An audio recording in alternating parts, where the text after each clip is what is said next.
anxiety, depression.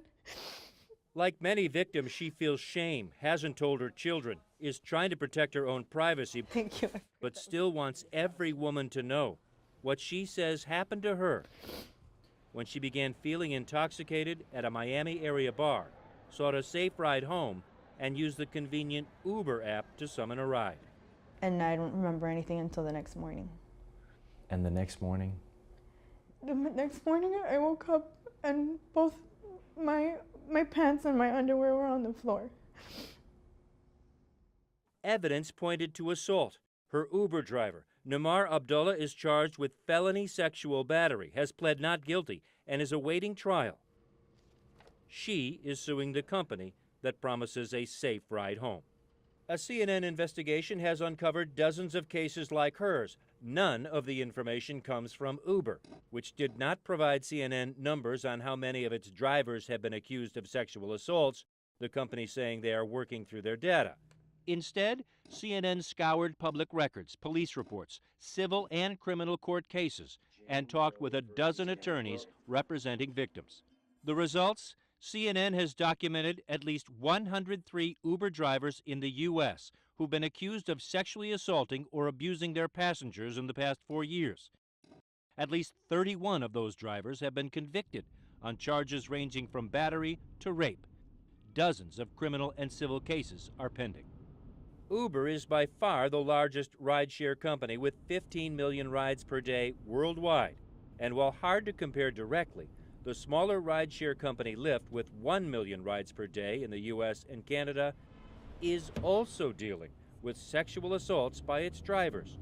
A similar CNN review found 18 cases of Lyft drivers accused. 4 drivers have been convicted. A dozen criminal and civil cases are pending. Lyft told CNN the safety of the Lyft community is our top priority, and the company says it has worked hard to design policies and features that protect our community. Many of the cases fit a pattern, like this one, when this woman was escorted out of a bar in Long Beach, California, and got into the back seat of an Uber. The individual reports from across the country are horrific. In San Diego, an Uber driver pled guilty to raping 1 passenger and sexually assaulting at least 9 other women in a serial rape case that sent him to prison for 80 years. In northern Ohio, an Uber driver pled guilty to unlawful sexual conduct with a minor, forcing a young passenger to perform a sex act on him. In Fort Worth, Texas, an Uber driver allegedly kidnapped an elderly passenger, driving her to a wooded area where, according to the police report, he raped and beat her. He has not entered a plea. Victims kidnapped, raped, trapped in cars with electronic locks. One victim told police she was forced to drink her driver's urine.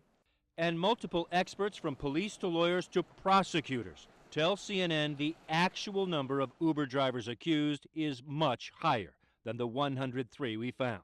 Either the crimes aren't reported, there isn't enough evidence to prosecute, or Uber quietly settles the matter before a civil case can even be filed. Uber first agreed to and then canceled an interview with CNN about this story, and instead gave us a statement about safety updates the company has made since CNN first started asking about the pattern of sexual assaults months ago, including an emergency button, driver screening improvements, and the addition of the former Secretary of Homeland Security to head up Uber's Safety Advisory Board. The company insists it's putting safety at the core of everything we do. Uber has done a miraculous job of keeping this story quiet.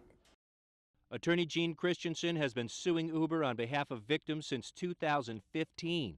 Uber, she says, settles cases and demands silence from all parties, non-disclosure agreements in exchange for a settlement. How many cases have you and your firm handled? I can't go on the record and say that because of confidentiality, sorry.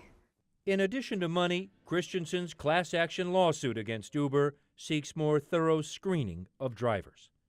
You can become a driver for Uber completely online. Uber does its own background checks and has fought requiring background checks that involve fingerprints. Critics, including government regulators, say the company needs to do much more to make sure its riders are safe. After CNN began asking questions about all these sexual assaults, Uber announced the company is implementing new changes, like rerunning background checks for its drivers at least once a year. Drew Griffin, CNN.